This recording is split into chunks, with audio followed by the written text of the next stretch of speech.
So anyways, Pinocchio is transformed into a victim, and he's offered this identity, and he takes it. Now it's partly because he's deceived and manipulated, but it's also partly because the fox offers him the abandonment of responsibility as payment for adopting the victim identity.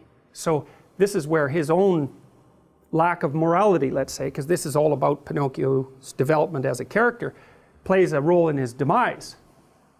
So if I'm a victim, then everyone else owes me something, and I don't have to take any responsibility. And so one of the things I've wondered, here's something to think about. It might be that the sense of meaning that life can provide to you is proportionate to the amount of responsibility you decide to take on. That'd be very strange if it was the case, you know, because responsibility, of course, is a kind of weight, obviously, and it's difficult to take on responsibility.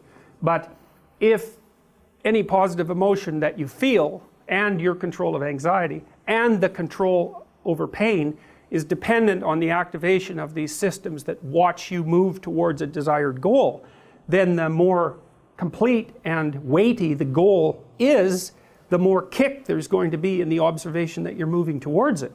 And you know, you kind of already know this, because you'll have observed in your own life that when you're engaged in something that you believe in, that the time passes properly. You know, you can see this even if maybe you're reading a paper and it's actually related in some intelligible manner to something that you want to learn. So even though it's difficult, you get engaged in it, you can remember it better, you can process it better, and you're not so likely to fall asleep, and you're not so likely to want to find distractions. All of that, you can get into it. And it would be very interesting if that was proportionate to the degree of responsibility that you're willing to shoulder, and I think you can make a strong case for that. I've also often wondered, imagine you could offer people a choice. Here's the choice. You could say, well, your life isn't meaningful. The nihilists have got it right. There's no meaning in your life. And because of that, there's no reason for you to accept any responsibility. So you can live a responsibility-free life, and maybe one of impulsive pleasure-seeking, but a responsibility-free life, but the price you pay is that it doesn't get to be meaningful.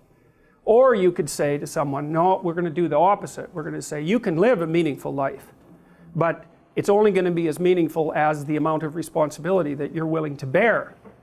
And then you might say, well, what would people choose? Because everybody also always makes noises about wanting to have a meaningful life. But if the price you pay for that is the adoption of responsibility, then it's not so obvious that people would choose meaning over, you know, over pointless pursuits, if the benefit they got for choosing the pointless pursuits was that they really didn't have to care about anything they ever did, right? There's no responsibility. And that's really what Pinocchio is offered.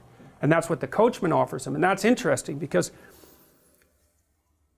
you know, so far it's been the fox and the cat, and they're kind of two-bit hoods. And so the pathological pathway that they offer Pinocchio is not the worst of the pathological pathways. But here, at least as far as the imagination, the collective imagination that created this movie is concerned, this is where you get to the most pathological form of, let's call it temptation. And that's the temptation to engage in, to abandon responsibility and to engage in impulsive pleasure seeking, short-term pleasure seeking. So here's the fox pretending to be a doctor investigating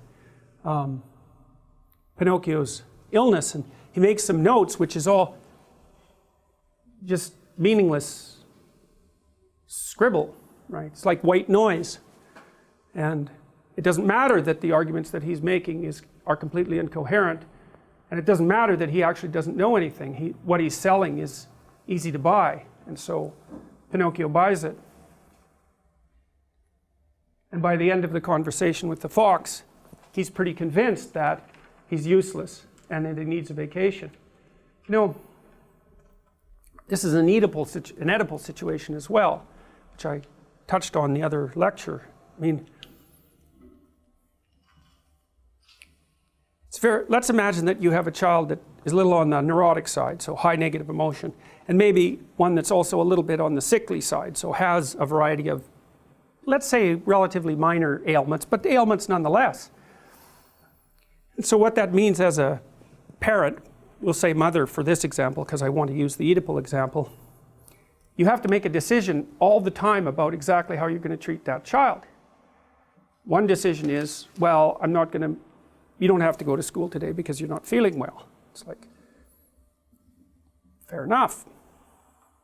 But do you make the same decision the next day? And do you make the same decision the next day? And let's imagine that you enable the child to avoid responsibility as a consequence of capitalizing on their illness.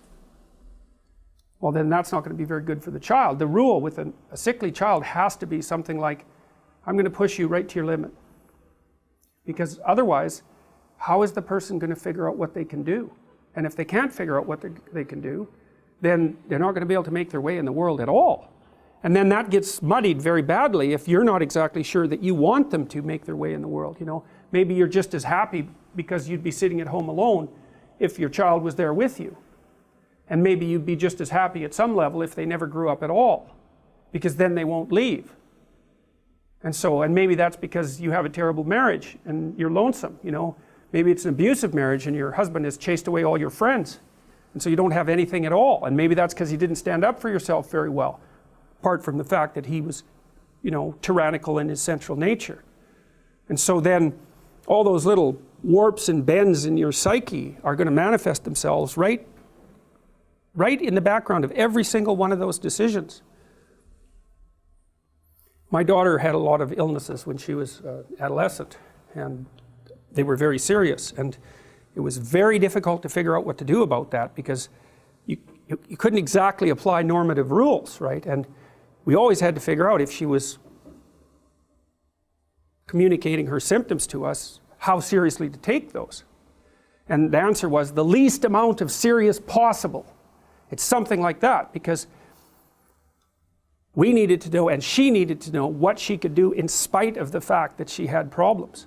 And one of the things I really tried to instill in her, and I think it worked, is that you don't ever want to use your illness as an excuse for not doing anything.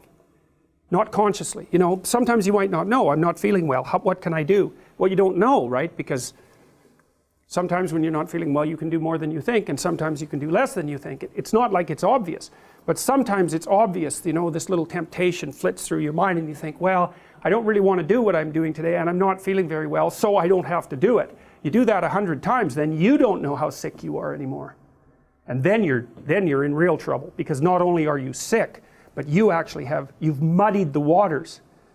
And so you have both problems then, is you're actually ill and you've betrayed yourself by using that as an excuse not to pursue your responsibilities. And that, I think, if you do both of those things happen to you at the same time, you're in real trouble. And it's really hard not to have that happen. So anyways, Pinocchio gets enticed into believing that he's a victim.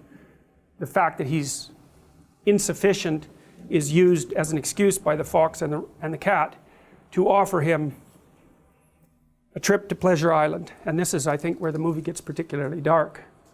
And so off they go, singing away. They have to carry him.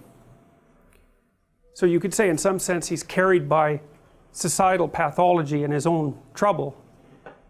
He's carried like a puppet off to Pleasure Island.